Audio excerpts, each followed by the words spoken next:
there guys, it's Salis, and... No, wait. I can do a better intro for this one. Howdo, hey up, Salis here, and welcome to Poacher. This is a game by Yhatzee Crowshaw, and I promise I'm going to stop doing that accent right now. Yeah, this game is made by one of my greatest inspirations, Yhatzee Crowshaw, and it's called Poacher, in which you play this guy, Derek Badger, and his 12-gauge shotgun. And I'm not going to do it from the new game, because I actually have a save game, which I've done a little bit of testing to get the audio right, because this doesn't interact with DxTory in any way, shape, or form. So, let me show you how the load works. Drop down a hole, and you're instantly in the game. This is also the save system. You fall down the hole, you get a little beepy noise, and it saves. Now that is pretty cool. And basically what's happened up until this point is I've met this weird spirit girl thing, and we've got to take her home. This apparently marks the great divide in the underground world. Apparently that side is evil, this side is good. Evil, good. Evil, good. Get it? Purple, evil. Dark, good. So we're going to go this way. And we get this. Soldiers. Tunnels blocked. Oh no, it's Spyrite from the mines. Okay. Can only be clear with spirit magic. And I can't use magic without my totem. That's an arse. I'll be off home then. I love him. He's so brilliant. He's just like, well, we can't do anything more. I'm going home. Wait, I can sense it. It's not far. It's a little way deeper in the east. Okay, fair enough. Fine.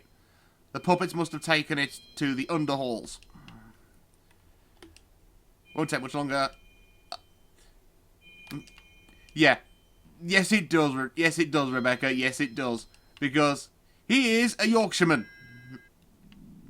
And it's a running joke in this game that his dialect is a little impenetrable to the spirit woman with whom he has joined. So we've got to head down here. Apparently, we've got to head towards the east. Interesting fact about this. This is, this was Yahtzee's first game outside of his previous go-to game-making device, Adventure Game Studio. This was made in Game Maker Studio. And it's also a Metroidvania platformer. So it's a bit different from what he's done previously. That was close. Whoa. And unfortunately, the only criticism I have to really level against this game, I'm playing this with an Xbox 360 controller. Well, I say that, I'm playing with an Xbox One controller because, well, let's face it, it's 2016, I should have upgraded by now. If you save, you get your health back, blah, blah, blah. So that's always a handy thing. But it doesn't have any support for the D-pad. And playing a 2D game where some of your controls also allow you to aim up and down on analog sticks, a bit of an arse. Unfortunately, the keyboard controls, while functional, are also a little complicated. Right, that looks like a totem if ever I saw one. You found Rebecca's spirit totem. Press X to throw out a spirit grenade. Or whatever X is mapped to on the Xbox controller because it doesn't show tooltips. Would be nice if it did though. But yes, this is the bulk of your attacks. You only have your trusty 12 gauge. And how do you get your health back? Eat Yorkshire pudding, obviously. There's a lot of pudding-based health in this, as hopefully I'll show you soon. Who put this gate here? Okay, a rabbit that makes cow noises. I've just cacked me pants. Yeah, this is the first boss of the game. It's called the Bargest. And it's based on a creature from English folklore, which, interestingly enough, wasn't a rabbit. And the reason I'm going so hard to shoot it in the eye is because it actually has a spot where it takes additional damage. And I just wanted to show you what the death animation is like because it's fucking amazing. You just explode and all that's left is your hat. Just, Yorkshireman goes pop. That should be the game. That should be the name of the game. Sod Poacher. Yorkshireman goes pop. Ooh. And you'll notice as well, every time you get hit, Derek goes, ooh! That was actually Mr. Crowshaw himself doing the voice with a slight Yorkshire inflection. Right, let's take out this boss. Right.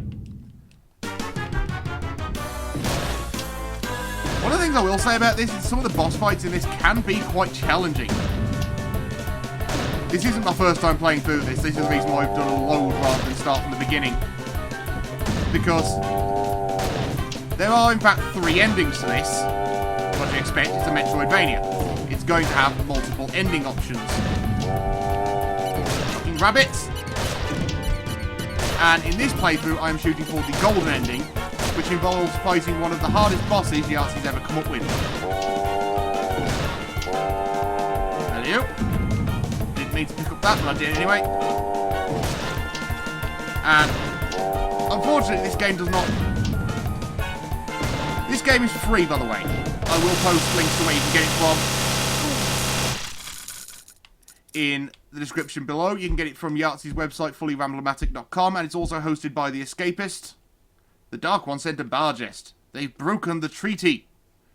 That doesn't concern you, Surface Dweller. Fine, fair enough. Leave me alone. Leave me out of it. I only shot it to death. You can clear the spy right now. Your path will soon be over. Okay, fair enough. Good. I am the mystical Yorkshireman. I'm going to save the middle one. Because I missed out on getting an achievement there. This game has inbuilt achievements. And the achievement you get for shooting the bargest, well, at least for its final blow from below, is called Knackered. That's right, you shoot its balls off. Oh, okay. Oh, that one goes under, idiots. Yep. Now, I noticed another spirit grenade earlier on, which I'm going to get before I even go to the thing. There are a lot of different upgrades in this game. Ooh. Unfortunately, it is a Metroidvania. You do get to find upgrades and stuff. Right. Okay, it is actually mapped to the X on the controller as well. That kind of makes sense. Good. Ooh. Oh, these bats are dicks.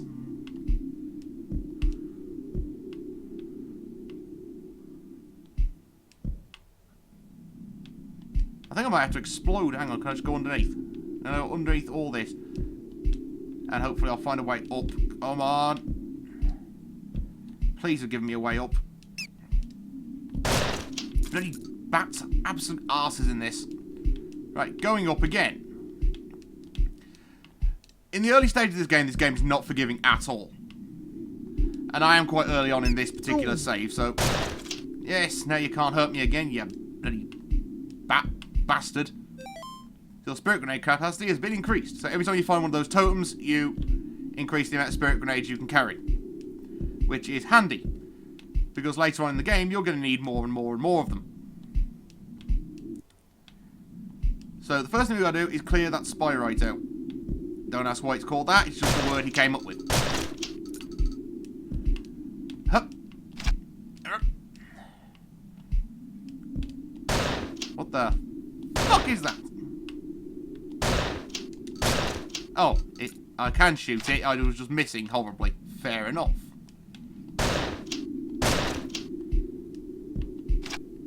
Ah, okay, so there's a ledge. That's another problem this game admittedly has. Sometimes it's hard to tell where the ledges are because could have done with having some like black lines or something to differentiate it. There we go. And here we found a knight. We're here, the Spirit Kingdom at last. Good. Magic can get the mid-bonds. Brilliant. I don't actually know how to separate us. Oh, that's good. Just dive in. And yeah, combining with a human is called a compact in this game. It's really... It allows some quite funny moments between Derek and Rebecca, because Rebecca can't understand a word he's saying, and Derek is just kind of bumbling his way through. Up. It's, can't go through there yet. And up.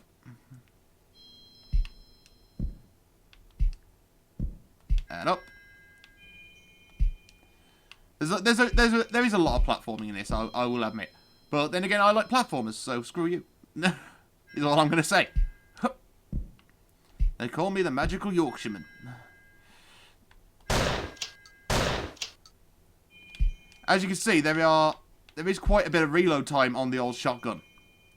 So, at times, that can be problematic. Like, there's a pseudo boss fight earlier on, which is just like waves of those evil fucking rabbits. Not the big one, not the Bargest, the little ones, the ones that the Bargest calls in because they're his friends. And it is very possible to die a lot in that fight because, unfortunately, you don't have. Yeah, here we are. This is Magnus. He's a dick, and the slightly vacant-looking king, who for some reason I always picture as being high. I don't know whether it's the fact that his eyes are massive and his jaws wide open all the time, but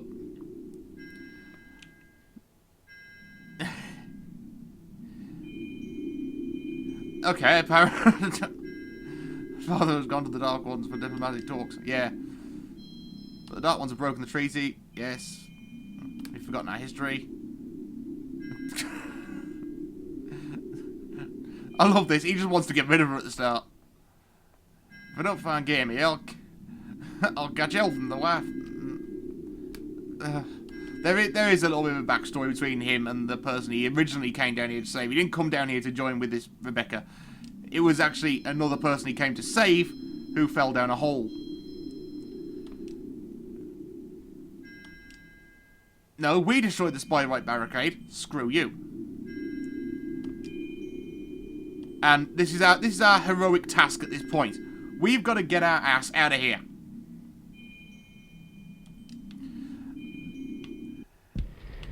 Also, Derek is incredibly sarcastic, which, you know me as well as anyone, I fucking love a bit of sarcasm.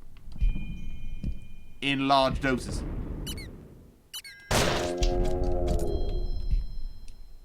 And you may have just heard the sound of the Bargest.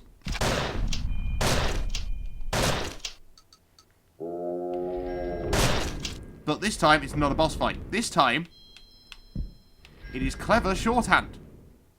Because we can't go down there anymore. They're there to stop it. And they're keeping their eyes shut, so their weak points are gone. And yes, it's been heavily invaded by giant death bunnies. I want to know why these bunnies have tattoos. Who would tattoo a rabbit? I know a few people have rabbit tattoos, but I've never seen anyone actually tattoo a rabbit. Ooh. And unfortunately, they can hurt like fuck all. Which is a massive problem when you get knocked down by that blob thing. Because you have no other option but to, well, die. I have never been able to get out of there after being knocked in. Ever. But this is very much a product of its developer. I mean, Yhatzee's always been known for his sense of humour when it comes to his games, and this is a shining example of it. Yep, Dark Ones, blah, blah, blah. Right, we've got to get the floaty lass out of here, right?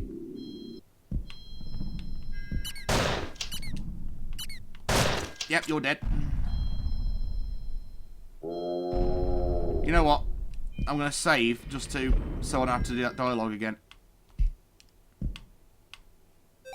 Now, word of advice, if you're going to have multiple save files in this, like one for each ending, put the one with the gold for the golden ending in the middle.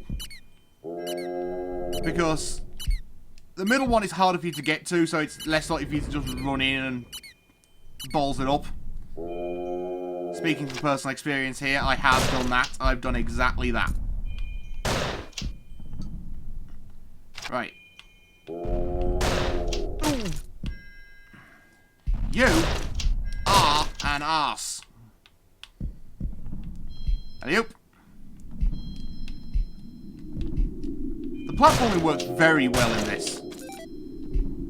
And the fact that your gun has such a long reload time, to start with, you can buy upgrades as you can in many Metroidvanias, which allow you to increase reload time, etc., etc. And these guys that speed up when you shoot them.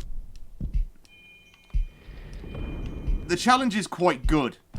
I will say, though, that some of the boss fights, especially early on when you haven't got much health, because I don't know whether it's the limits of the Game Maker Studio engine or whether it's just something that's put in there deliberately, but every enemy will take off one chunk of your health.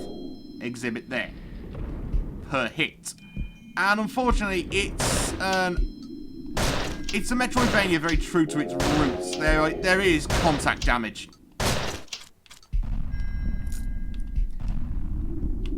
And some of these enemies not only deal contact damage, but also have attacks as well. Ah, look, there's a save room. And, like I said, I've been trained by Sierra Games, save early, save often.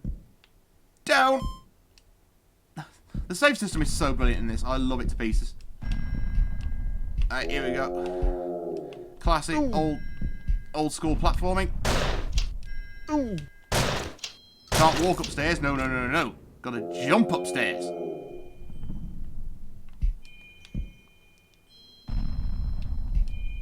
Ah, now these lifts have problems. Spiky problems. So, let's wait for it, and jump! And up! And over!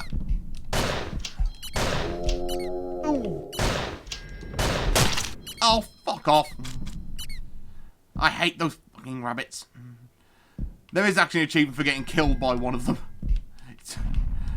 It's I think it's called Maybe Try Another Game. Because apparently getting killed by a rabbit is something to be laughed at. I'd certainly laugh at my friends if they got killed by rabbits. I mean, don't get me wrong, if they had those big tattooed rabbits, then probably I'd give them a pass. But this, no. Up.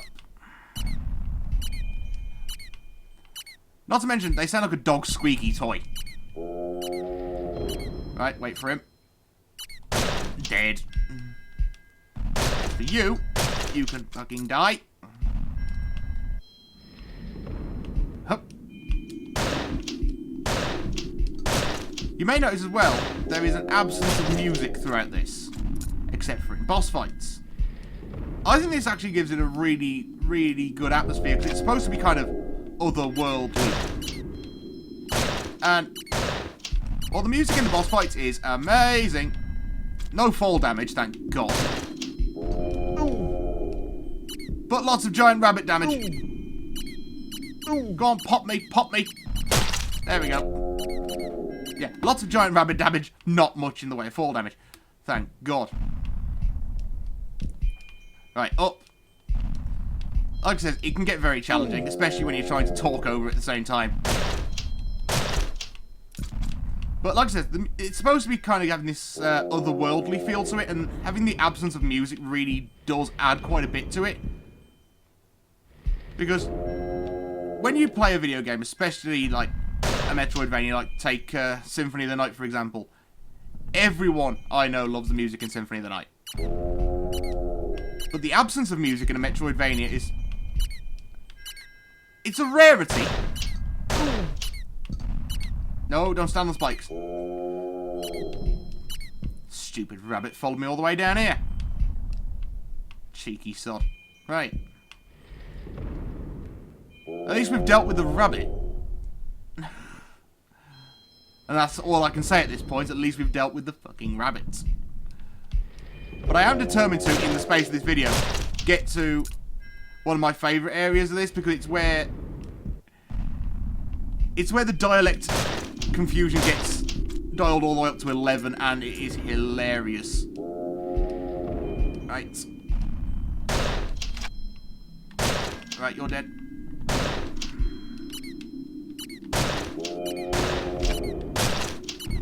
Whoa, I'm who? Screw you, rabbit. Oh yes, the Yorkshire pudding. This also has some of the really nice, like, platformer gunplay I've come to expect in, like, old 2D style stuff, because, I mean, who remembers Mega Man, right? I say who remembers him, because, let's be honest, Capcom's all but abandoned him.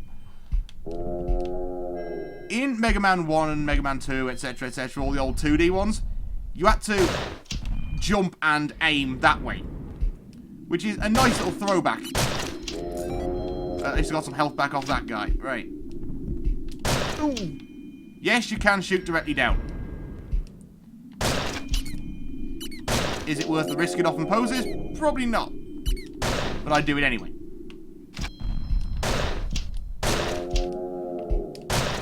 And the money does come into this a little later on. Like I said, I'm hoping to get to the area where the money comes into play. But at the moment, it doesn't look like I'm going to, because it looks like I'm about to fucking die. Unless one of you fellas will be kind enough to drop me a Yorkshire pudding at some point. Yeah, the health replenishment drops pretty much random. In fact, not pretty much, completely random. Or any enemy can drop one. But whether you'll get one, random. Deal with it. So let's just pop this guy onto the platform. Over that one. Because I don't want to die before I get to a save point.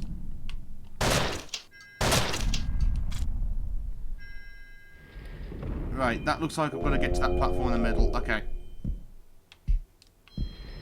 And then over, and hey! Another staple of Metroidvanias. Secret areas! Now, I'll admit on my first few playthroughs, I could not see this area.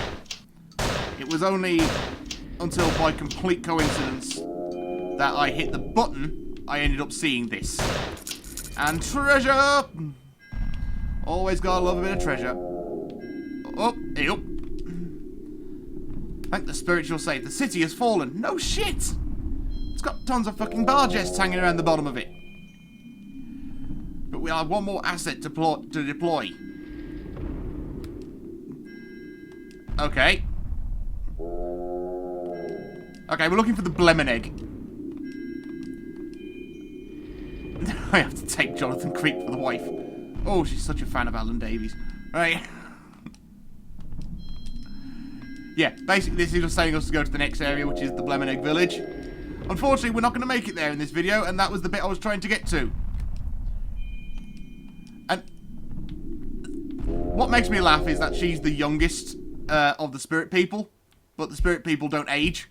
So, how does that make sense? No one knows!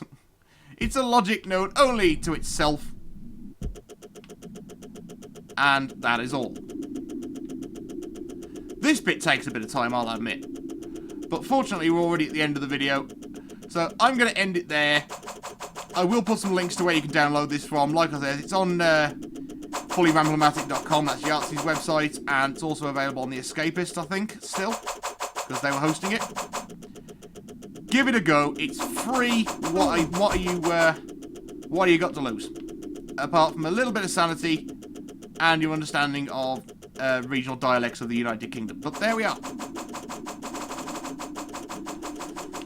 So thank you all for watching, and until I see you again, I've been Salis. He's been Derek Badger, the nice kind of poacher, not the killing African elephants for their ivory kind. And I will see you next time.